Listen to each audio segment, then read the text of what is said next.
o recurso de multa ideal. Aqui na Doutor Multas, a gente diariamente ajuda muitos motoristas em relação ao recurso de multa, de como proceder, mas muitos têm muitas dúvidas em relação ao recurso, de como fazer, de quais passos seguir. Então, nesse vídeo, hoje estou com o Adriano Pitano aqui, que trabalha aqui com a gente na empresa. A gente vai explicar um pouquinho para vocês sobre o que é o recurso de multa, quais são as fases dos recursos, como a nossa equipe se organiza para atender da melhor maneira possível, né, Adriano, os motoristas do Brasil inteiro. Então, eu vou começar apresentando para vocês o Adriano. Trabalha com atendimento ao cliente. Então, o pessoal, quando nos procura, fala com o pessoal do atendimento e decide contratar nosso serviço, passa a ser atendido pelas equipes que o Adriano organiza aqui na empresa. Então, oi, Adriano, gostaria que tu começasse um pouquinho a se apresentar para o pessoal, falar quanto tempo tu está na empresa Doutor Multas, como é o trabalho aqui, trabalhar com direito de trânsito, a tua formação também. Tudo bom, Lisandra? Meu nome é Adriano, eu trabalho aqui na Doutor Multas há mais de 2 anos, desde fevereiro de 2017, e eu faço a parte da gestão das equipes de elaboração de recursos e de atendimento aos clientes. Mensalmente a gente atende mais de 1.500 motoristas, temos mais de 45 mil motoristas já ajudados que já passaram pelas nossas equipes, tanto pela equipe de recursos quanto pela equipe de atendimento ao cliente. Nós fazemos toda a parte de auxílio, de acompanhamento, tudo que os clientes precisam, todos os motoristas precisam de suporte da empresa, é feito pela equipe de suporte, e os recursos, né, todo o material que é feito de defesa, de auxílio ao motorista para entregar ao órgão de trânsito quando ele recebe uma multa, um processo de suspensão ou cassação, ele é feito no setor de recursos. E o meu papel aqui na empresa, então, como eu te falei, é cuidar, liderar essas duas equipes. E como é que funciona, Adriano? Porque eu gostaria que tu explicasse um pouquinho como é que funciona até o motorista chegar nesses dois setores da empresa. Primeiramente, ele é atendido com o pessoal, né? A gente entende que é possível recorrer, que é possível que a gente monte e auxilie esse motorista. Quando o caso chega ali no setor, como é que funciona, assim, para o pessoal entender um pouquinho? A gente tem vários setores na empresa, né? Um deles é o nosso setor de consultoria, é o setor onde o cliente faz o primeiro contato dele aqui na empresa. Então, ele entra em contato para receber ajuda, auxílio, perguntando como ele pode reagir naquele caso, ele recebeu uma multa, ou ele recebeu um processo, ele quer saber como ele vai se comportar, o que ele tem que fazer. E a partir desse momento, ele entra em contato com a gente passa as informações, explica para ele o que acontece, o que pode acontecer, o que pode não acontecer. Ele recebe uma proposta, ele nos contrata para fazer a defesa dele. Aí, a partir daí, a gente reúne informações, pega particularidades do caso, a gente tenta entender o que aconteceu de maneira mais profunda com essa pessoa, com esse motorista, para poder realmente fazer um recurso personalizado e trabalhar nisso da melhor forma para fazer com que o direito de defesa desse motorista seja proporcionado na sua amplitude, né? A gente faz com que o recurso ele seja um instrumento pelo qual o motorista vai poder garantir o seu direito, vai poder buscar um deferimento, o cancelamento de alguma multa, o arquivamento de algum processo de suspensão ou de cassação, enfim. O recurso de multa, ele é realmente isso que tu falou, né? É a possibilidade que o motorista tem de exercer o seu direito, porque o recurso tá no CTB, no Código de Trânsito Brasileiro, então é o direito de todo motorista, ao ser atuado,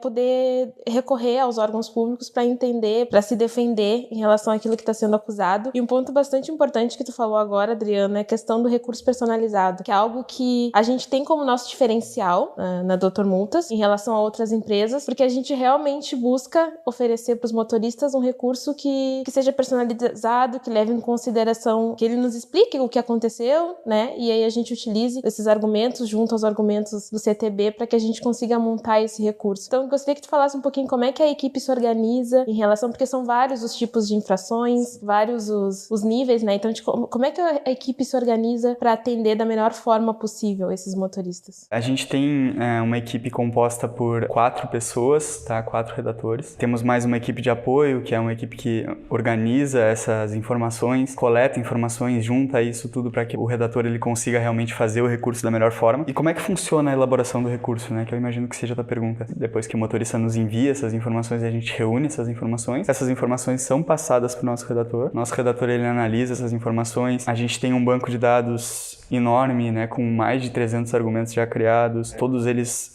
criados pelos nossos próprios redatores. Então, a pessoa que faz o recurso é a mesma pessoa que faz o argumento. Isso proporciona que os redatores eles tenham o maior conhecimento possível, né? A gente faz pesquisa tanto na lei, quanto nas resoluções dos órgãos de trânsito, quanto no pesquisas jurisprudenciais, que são pesquisas feitas em órgãos do poder judiciário, né, em tribunais. Então a gente faz com que todo esse conjunto normativo, legislativo e jurídico, ele seja utilizado para realmente fazer com que a pessoa, com que o motorista que foi lesado ou precisa ter o seu direito defendido, ele tenha o melhor recurso, né? Então, a organização da equipe, ela é bem simples, né? A gente tem pessoas que escrevem os recursos, as mesmas pessoas que escrevem os recursos escrevem os argumentos, muitas vezes estão criando recursos e criando argumentos no mesmo caso, porque existem casos que são realmente extremamente particulares, né? À medida que isso vai acontecendo, a gente vai criando, vai aumentando a base, vai tendo mais experiência, conseguindo ter mais formas de realmente garantir o direito de cada motorista, né? Um ponto interessante também de falar, que aqui a gente tem todas as equipes, como tu falou no início, a gente tem várias equipes aqui na empresa, e todas elas a gente busca fazer com que o pessoal pesquise sobre direito de trânsito, conheça sobre direito de trânsito, seja um redator que vai escrever o recurso para o pessoal, ou os redatores que escrevem os artigos para o site também no setor de marketing. A gente sempre está buscando que o pessoal pesquise sobre, oferecendo maneiras para o pessoal se informar sobre o direito de trânsito, para que a gente tenha sempre isso em mente, assim, o pessoal está sempre atualizado e tal, então é bem importante mesmo. Exatamente, por mais que existam realmente diversas áreas, diversos setores, digamos assim, dentro da organização do Dr. Multas, é muito importante que todas as pessoas da empresa, elas tenham essa familiaridade. Então a gente acredita muito nisso, foi bom tu pontuar, Lisandra, porque a pessoa que nos procura, seja pela internet, seja pelo Spotify, alguma plataforma de mídia, ela vai encontrar o texto escrito por uma pessoa que tem conhecimento sobre direito de trânsito, que estudou sobre isso. Quando a pessoa entrar em contato com a gente por telefone, e-mail ou qualquer mídia social, ela vai ter contato com alguém que entende também de direito de trânsito. Quando nos contrata também. Então, dentro da organização Dr. Multas, a gente privilegia isso, né? A gente privilegia que todos os colaboradores, as pessoas que fazem parte dessa organização, elas tenham realmente esse conhecimento, porque a gente entende que o nosso propósito é realmente ajudar os motoristas, né? E a melhor forma de realmente ajudar os motoristas é conhecendo e entendendo as formas pelas quais a gente poderia realmente garantir o direito deles. Até mesmo sabendo que o direito de trânsito não é uma área muito explorada, né? Tem muita gente aqui, tu mesmo é formado em direito, algo que é recorrente, que o pessoal fala bastante, que pouco viu ou sabia sobre direito de trânsito até vir trabalhar no Dr. Multas e trabalhar diretamente com recursos de multas, né? E pensando que o recurso, ele pode ser escrito, montado e enviado apenas pelo motorista, sem pedir uma ajuda ou um auxílio de uma empresa ou de um profissional do direito, é interessante pensar que ter profissionais que buscam esse aprendizado, que buscam estar sempre atualizados sobre o direito de trânsito, é realmente um diferencial, né, no mercado. De fato, eu sou formado em Direito, né, eu fiz a faculdade inteira e sem ter contato algum com o direito de trânsito como uma matéria específica, né? Eu li algumas coisas sobre, principalmente quando me aproximei mais do Dr. Multas, mas realmente na faculdade de Direito, no ensino jurídico, a gente não tem essa proximidade, por isso mesmo que muitas pessoas, a maioria delas talvez, para não dizer que todas, as pessoas que entram para o Dr. Multas, elas recebem esse treinamento para que realmente possam absorver, compreender e se apropriar da matéria cada vez mais. De fato, não tem como a gente proporcionar isso, né, para um motorista que precisa de ajuda sem a gente ter realmente esse conhecimento, né? E como tu falou que são poucas as pessoas que se especializam nisso, realmente, né? São poucas as pessoas que se preocupam de fato com o motorista, com o cidadão que recebeu uma multa, um processo de suspensão, uma pessoa que pode ter sido lesada no trânsito, que acontece diariamente, né? A gente aqui cansa de ver casos como esses. São poucas as pessoas que realmente buscam isso, porque não faz parte das grades curriculares das universidades. Isso, inclusive, é um ponto a se pensar, né? Acho que se alguém com influência para trabalhar nisso estiver nos ouvindo, é uma coisa que pode ser repensada exatamente, porque é uma coisa importante. Porque o trânsito faz parte da vida de todos nós, né? Exatamente, então, desde o pedestre ao motorista. Exatamente. Né? O trânsito não é composto só por motoristas, né? A gente ajuda pedestres também. Tem casos de pessoas que, por mais que não tenham multas, né, muitas pessoas acham que a gente só trabalha com multa de trânsito, né? Sendo que não é esse o propósito do Dr. Multas, né? O nosso objetivo é realmente tornar o trânsito mais consciente.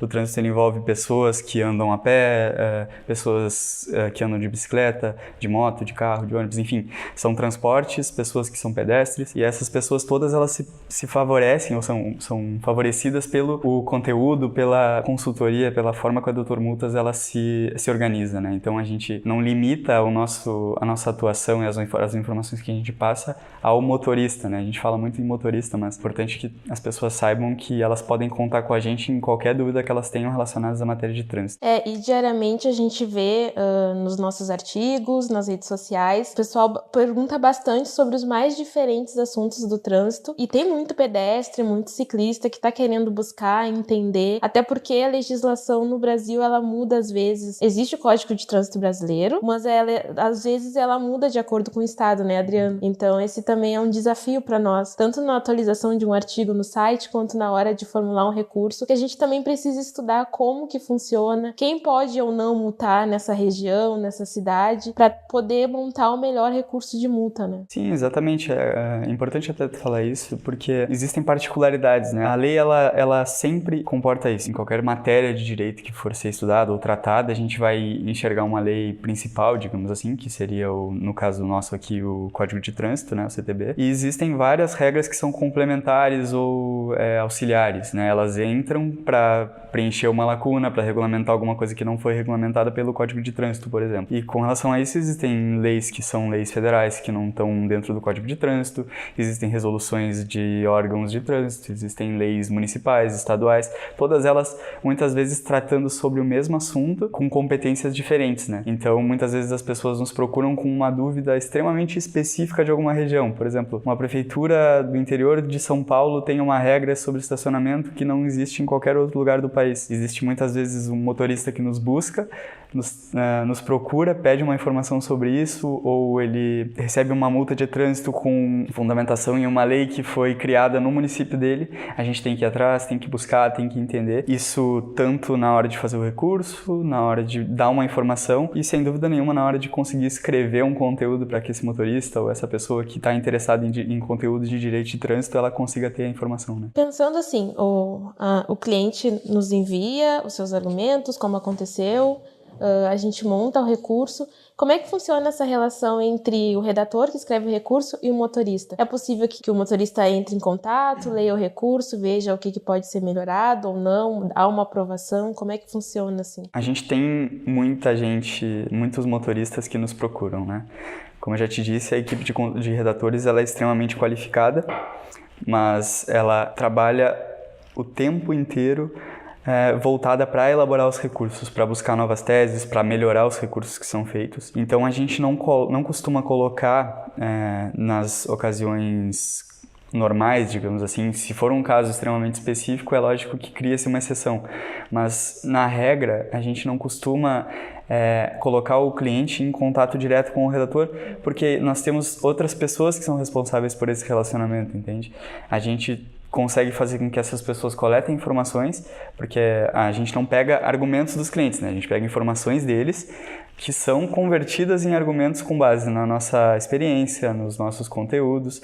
Então, a gente tem pessoas que são especialistas em atendimento ao cliente, elas pegam as informações e elas intermediam, elas levam as informações para os redatores. Aí os redatores lá vão analisar, vão fazer uma triagem para ver se a informação realmente é pertinente, porque tem muitas vezes que não faz sentido colocar alguma coisa que pode ser prejudicial, pode não ter uma relevância tão grande. Então, muitas vezes a informação não é utilizada, mas a informação ela é passada por um terceiro, ela é passada por uma pessoa que faz o atendimento ao cliente. Claro que existem casos excepcionais, que a informação ela é muito específica ou não está acontecendo a compreensão da maneira ideal, e aí acaba tendo que realmente ter esse contato direto para facilitar a comunicação e para realmente ser entendido, né? Até porque o nosso propósito, por qualquer pessoa que seja, de qualquer área que seja da empresa, realmente é conseguir fazer o melhor trabalho, o melhor atendimento, o melhor serviço para o motorista, né? Gostaria que tu explicasse um pouquinho pra gente como é que funciona então o setor de suporte, como é que ele está organizado e como acontece. O setor de suporte hoje, ele compreende a parte de atendimento a todos os clientes, as pessoas que nos contratam, que buscam a gente para ter uma solução para uma multa, para um processo de suspensão ou de cassação, elas todas são tratadas pelo nosso setor de suporte. Nosso setor de suporte é composto por 6 profissionais treinados, tá? Todos eles da área jurídica, eles têm todo o suporte interno, né, que é o suporte de conhecimento, de treinamento, de auxílio. Essas pessoas, elas são treinadas não só para atender os motoristas, mas também para dar informações de trânsito, informações de direito, qualquer que seja a informação. Então ela vai poder dar uma informação desde ao caso da pessoa, saber se o recurso já está pronto, se o recurso já tem que ser enviado, se o endereço está correto, desde isso até uma informação sobre uma lei que venha, que surge uma dúvida, alguém que já é nosso cliente que precisa de uma informação. Então o nosso setor de suporte, ele é mais do que simplesmente um setor que vai auxiliar o motorista a enviar um recurso ou a entender um trecho do recurso, né? A gente tem um setor que é responsável realmente por dar uma consultoria, um amparo aos motoristas que nos buscam para ter a solução com recurso de trânsito. E nesse tempo que tu tá aqui nas Doutor-Multas, quais principais dúvidas que tu acha que os motoristas têm, assim, que fazem com que eles nos busquem? Que há muita falta de conhecimento em relação ao direito de trânsito. Qual é a tua visão em relação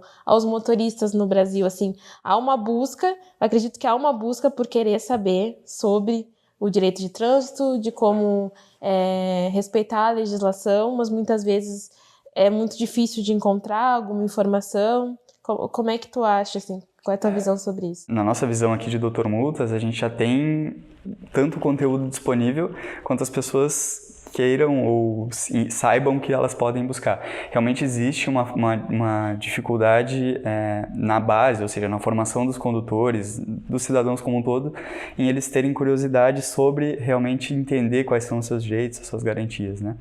Então, uma das dificuldades que as pessoas têm é não simplesmente de saber os seus direitos, mas de saber que elas realmente podem saber os seus direitos, né?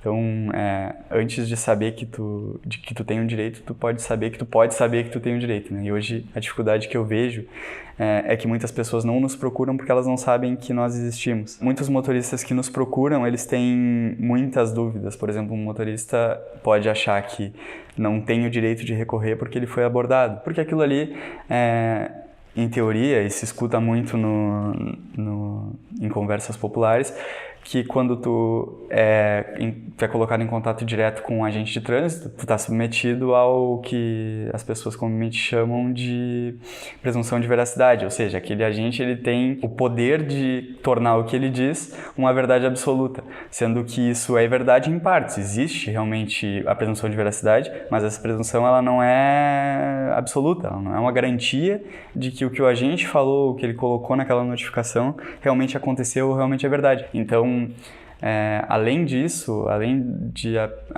o motorista não saber que ele pode recorrer nesse caso, né,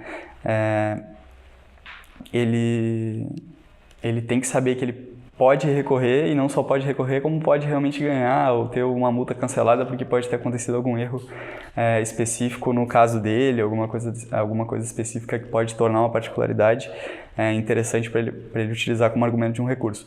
Fora isso, existem diversas outras multas com relação à interpretação de leis, com relação a questões de licenciamento, de impostos, de saber o que pode ser feito, o que não pode, o que é multa, o que não é. Tem de tudo. Eu acredito que se a gente fosse colocar como principais dúvidas, eu diria que são as relacionadas a realmente saber quando pode recorrer, quando pode buscar um direito, né? E o problema que eu considero um pouco mais social, uma coisa que é uma coisa mais de base, de educação, cultura popular mesmo, é de realmente saber que pode buscar o conhecimento sobre os direitos. Isso que tu falou, Adriano, é bem importante porque é uma dúvida que é bem recorrente, que o pessoal pergunta bastante nas redes sociais, eu que estou sempre acompanhando. Quando é que já pode recorrer? Porque o pessoal tem bastante dúvida em relação à notificação de atuação, notificação de penalidade, quando é que os pontos já entraram, até quando tem que pagar a multa. Se a gente for parar para pensar, é uma questão bem grave, porque as pessoas elas realmente não sabem como agir, quais são as fases do recurso, qual passo que elas têm que tomar após serem atuados. Então é importante também falar que a gente acompanha o motorista desde a defesa prévia, desde a primeira oportunidade que ele tem para recorrer até o final, até não existirem mais chances para recurso e até além disso. indicando para ele quais os próximos passos a seguir, como que ele deve agir ao receber as penalidades previstas. Então, que a gente explicasse um pouquinho como acontece esse acompanhamento, assim. Essa explicação sobre o processo, eu acho que ela pode ser bastante extensa e difícil, porque ela pode comportar várias situações, né? Mas eu diria que a pessoa ela pode recorrer a partir do momento que ela é multada. A pessoa pode saber que foi multada algum tempo depois.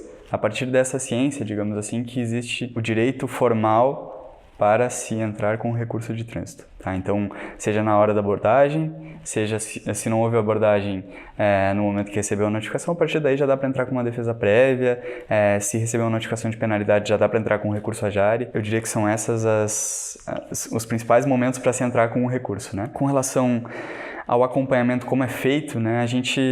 Eu não costumo falar em acompanhamento para não criar uma confusão. Assim. A gente dá um auxílio para o motorista durante todas as instâncias do recurso administrativo, ou seja, o motorista nos procura para recorrer em defesa prévia. Quando ele nos procura e ele nos contrata para recorrer em defesa prévia, a gente já garante para ele que todos os recursos a partir daí, dessa mesma infração ou desse mesmo processo, eles vão ser cuidados aqui pela nossa equipe. Adriano, um ponto bem importante, legal da gente tocar aqui na nossa conversa é a questão de que é possível que o motorista envie o seu recurso sem buscar o auxílio de um especialista, seja da nossa empresa ou seja de outro profissional da área, mas que é importante também pensar que os órgãos de trânsito, eles buscam bons argumentos, eles prezam por bons argumentos no momento de ver uma defesa. Então, o que é um bom argumento? Tu poderia nos explicar um pouquinho sobre o que é um bom argumento? Sim, sem dúvida nenhuma, o motorista ele pode buscar, pode fazer o recurso sozinho, né? Inclusive, no nosso site, a gente fornece milhares de informações para que o motorista ele tenha realmente condições de fazer isso sozinho. Né? É lógico que existem algumas distâncias entre quem faz isso sempre, né? Tem hábito e tem experiências nesse tipo de recurso, e quem vai fazer um recurso pela primeira vez, né? Talvez, eu diria que o que diferencia a pessoa que faz o recurso sozinha e a pessoa que contrata e busca o auxílio de um profissional, no caso do Dr. Multas, é que ela, ao contar com o auxílio de um profissional, ela vai estar contando com toda a experiência, com todo o conhecimento e toda a bagagem daquele profissional. De alguém que conhece a legislação num todo, né? Porque muitas vezes uma infração de trânsito, ela tem bastante ligação com outras infrações, então é importante que ao montar o recurso de multa, a pessoa tenha a ideia do que é o CTB, de quais infrações são previstas, porque muitas vezes os argumentos estão dentro do próprio Código de Trânsito, né? Sem dúvida nenhuma. A gente tem no setor de recursos muitas situações em que a pessoa nos passa uma informação que ela acredita que aquilo é despretensioso, que não vai fazer nenhuma diferença, ou ela conta algum detalhe do caso específico de uma forma completamente complementar, ela acha que está só passando uma informação a mais, e aquilo pode fazer toda a diferença no caso dela, assim como tem muitas vezes que as pessoas nos mandam informações achando que as informações elas são extremamente relevantes, mas que com usando todo o conhecimento, toda a bagagem, né, do profissional, a gente consegue identificar que aquele argumento não é tão positivo quanto parecia no primeiro momento, né? Então, isso é o que pode diferenciar um bom argumento de um argumento que não tem tanta efetividade assim. Um bom argumento, ele pode ter um embasamento em alguma lei, pode ter um embasamento em uma jurisprudência, pode ter um embasamento em um conhecimento jurídico, algum livro, alguma coisa assim. Um argumento não necessariamente precisa citar um artigo para ser bom, não precisa necessariamente citar o julgamento de um caso idêntico àquele para ser bom, mas ele precisa realmente ser coerente com a situação, ele precisa realmente fazer com que o julgador ele não tenha justificativas para dizer que aquele argumento ele não vale. A gente não tem como, muitas vezes, comprovar uma situação de fato, porque muitas vezes o motorista está lá dirigindo, né, ele é autuado por excesso de velocidade, por exemplo, e ele não tem como comprovar que ele não estava naquela velocidade, né? Então a gente acaba indo para um outro lado, né? A gente vai buscar informações e argumentos sobre a validade da sinalização, sobre a validade do equipamento que multou, né? A gente faz toda uma pesquisa, uma busca para realmente ver o que poderia ser utilizado no caso em que a gente não tem uma prova tão concreta sobre o caso, né? E que existem muitas vezes, né? Porque em minorias é que as autuações elas são feitas com abordagem, com o motorista sabendo realmente o que o agente de trânsito acredita que ele fez errado, né? Então, os argumentos bons, eles não são somente aqueles que têm prova, não são somente aqueles que têm algum artigo sendo citado, né? Esses também são bons, não significa que eles não são, mas existem argumentos que podem ser considerados bons, eles trazem informações, trazem situações de fato que possibilitam que o julgador ele não tenha justificativa para considerar que aquele argumento não é válido. E tem muitas vezes é bem o que tu havias falado anteriormente, depende da situação, de como aconteceu, muitas vezes a abordagem, porque no CTB está descrito como que os órgãos de trânsito, os agentes de trânsito devem fazer esse tipo de abordagem, devem abordar um motorista. E muitas vezes essa abordagem ela não acontece da maneira como está previsto na legislação.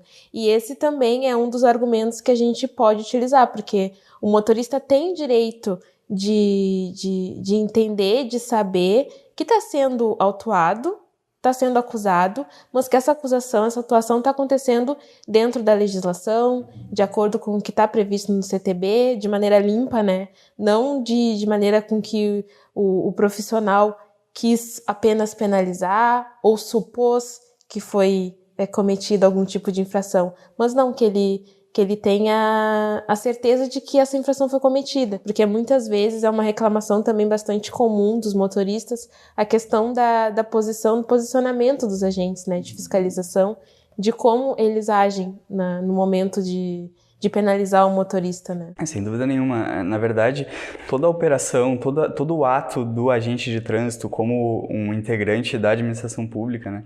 É importante que a gente volte um pouquinho nessa parte mais teórica para entender isso, né? Todo ente público, e o órgão de trânsito ele está incluído aí, ele precisa respeitar a lei, tá? Diferente do motorista que pode fazer tudo que a lei não proíba, o agente de trânsito ele é obrigado a fazer tudo que a lei determina, ou seja, ele não pode fazer nada que a lei não preveja. Então, a abordagem, a autuação, mesmo que sem abordagem, ela precisa estar absolutamente dentro da previsão legal, ou seja, tudo que a lei determina tem que ser cumprido, e o que a lei não determina não pode ser feito pelo agente de trânsito. Ou seja, se ele aborda uma pessoa de maneira truculenta, não existe nenhuma justificativa para que ele faça isso, né?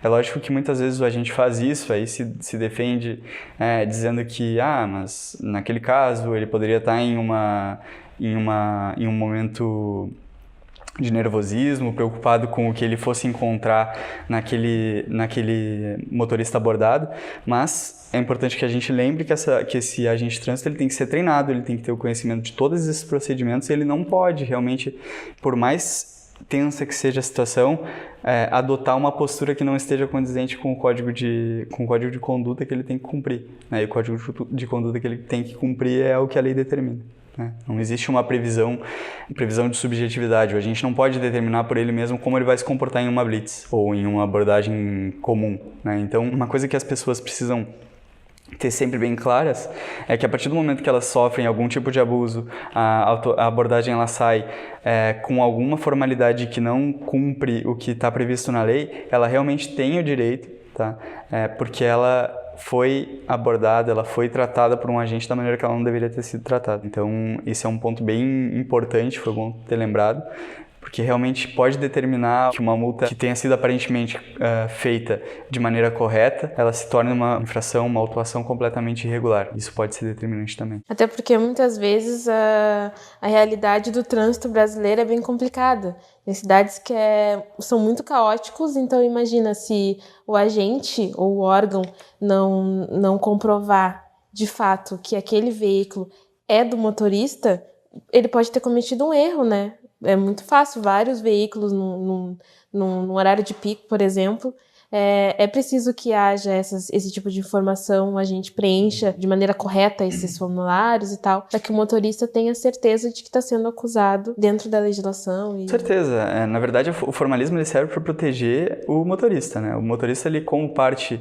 Porque tu imagina, o órgão de trânsito ele tem todo um preparo, os agentes eles são treinados, eles conhecem a lei, deveriam conhecer pelo menos a lei de trânsito, né? No momento que eles fazem uma operação de trânsito, eles têm todo um preparo, tem uma equipe por trás disso, então eles são realmente realmente a parte mais favorecida nessa relação, né? Então, no momento que eles vão tratar ou entrar em contato com a pessoa que é a menos favorecida, que no caso é o motorista, por ser realmente submetido ao poder desse agente que está em situação favorável, ele precisa realmente ter algumas garantias, né? E essas garantias, elas são realmente demonstradas por esses formalismos, né? A lei, ela traz vários pontos que devem ser cumpridos exatamente para que essa proteção, digamos assim, ela seja garantida. Em questão do auxílio, então, Adriano, que a gente falasse um pouquinho, esse auxílio que a gente presta aos motoristas, que a gente acompanha o caso desde a defesa prévia até a primeira instância, a segunda instância, como acontece, então, esse auxílio que a gente presta? O nosso serviço, ele contempla mais,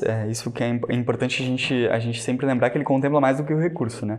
A gente presta toda uma consultoria, né? A gente tem, como a gente já falou antes, mais de uma dezena de colaboradores que são completamente capacitados e treinados para auxiliar as pessoas em matéria de trânsito. Então, existe toda uma preparação dessas pessoas para que elas possam ajudar, né? E o nosso serviço, o nosso auxílio, ele vai muito além dos recursos, né?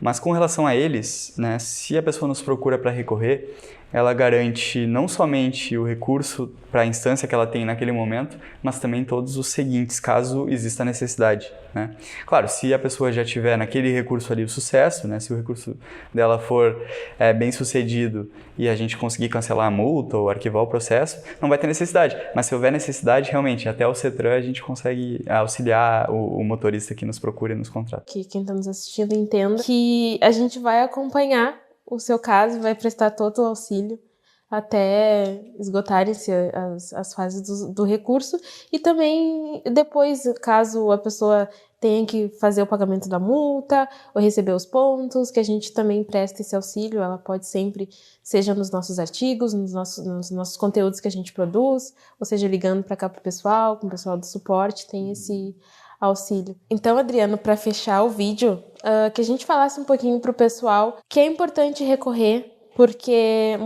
no Brasil tem muitos motoristas, muitos deles dependem do veículo para sustentar suas famílias, para trabalhar. Hoje, com os aplicativos de transporte, aumentou bastante o número de motoristas que usa o veículo diariamente, então tá muito mais exposto a ser penalizado, a levar uma multa. Então, que tu deixasse assim, falasse pro pessoal, deixasse um recado final de que o pessoal nos busque, que pode encontrar na nossa equipe um meio de resolver esse problema, essa situação. Sim, com certeza. Na verdade, se eu pudesse dizer alguma coisa com relação a isso, né, eu diria que ninguém gosta de ser multado, né? Além disso, além de não gostar de ser multado, muitas vezes a gente é multado injustamente, né? Milhões de motoristas são multados injustamente todos os anos no Brasil. Além dos motoristas que usam o veículo como meio de locomoção normal, existem mais de 1 milhão de motoristas que usam o veículo profissionalmente, seja nos aplicativos, como tu disse, ou no... Táxi, caminhoneiro, enfim, tem diversos motoristas usando o veículo como meio de trabalho. Seria completamente irresponsável da nossa parte ou da parte de qualquer profissional que pudesse realmente ajudar essas pessoas, que não dissesse para essas pessoas que elas têm como serem ajudadas, tá? Então, os motoristas que estão nos ouvindo, que estão nos assistindo,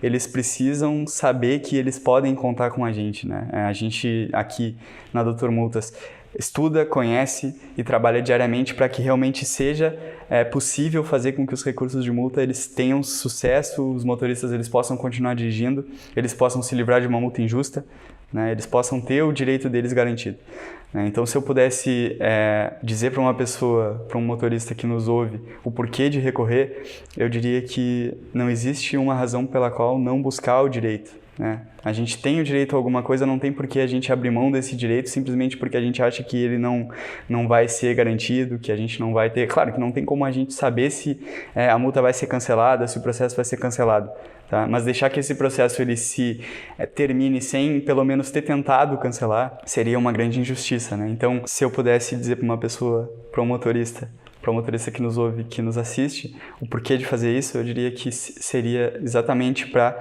não deixar com que uma injustiça aconteça, com que o seu direito não seja garantido por esse fato, para poder realmente continuar dirigindo, para poder realmente ter esse direito garantido, é que eu acredito que deve ser proporcionado a todo mundo o direito de defesa e o direito de recorrer, tá? E se as pessoas precisarem e se quiserem informações, se quiserem recursos, que possam contar com a gente, né? A gente trabalha diariamente para que isso seja possível e é com prazer que eu digo que a gente faz isso e faz isso para muitas pessoas muito bem. E para quem quiser entrar em contato, a gente vai deixar na descrição do vídeo. Então, para finalizar, eu quero te agradecer, Adriano, pelo nosso bate-papo. Foi muito legal para a gente poder explicar para o pessoal, né, sobre o recurso, sobre como a gente funciona, como a gente trabalha aqui na empresa. Vou deixar aqui na descrição os nossos contatos, o nosso e-mail, o nosso telefone. O pessoal pode entrar em contato. E é isso, agradecer e até que o pessoal continue nos acompanhando nas redes sociais. Nós temos nas redes sociais, nós estamos no Instagram, nós temos o nosso site, como o Adriano citou aqui, a gente está sempre atualizando a legislação de trânsito, então você pode sempre acessar lá e procurar sugerir também temas, né? Porque muitos dos temas que a gente tem ali no site são sugeridos pelos motoristas, pelo pessoal que acompanha o nosso trabalho. Então, a gente agradece e até a próxima!